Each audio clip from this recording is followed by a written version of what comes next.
Microsoft Teams has become essential software for many businesses. It's helped us to stay connected and get things done while we've shifted to hybrid working. However, by default, Teams opens automatically when you start up your Windows 11 device.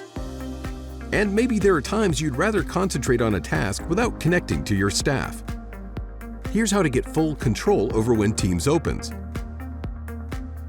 First, find the magnifying glass icon next to the Start icon on your taskbar.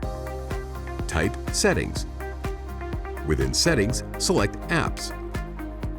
Go to Startup and scroll down until you find Microsoft Teams. Then simply toggle it off. If there's another app that automatically opens on Startup, you can turn that off here as well. What else annoys you about your technology? We can help. Get in touch.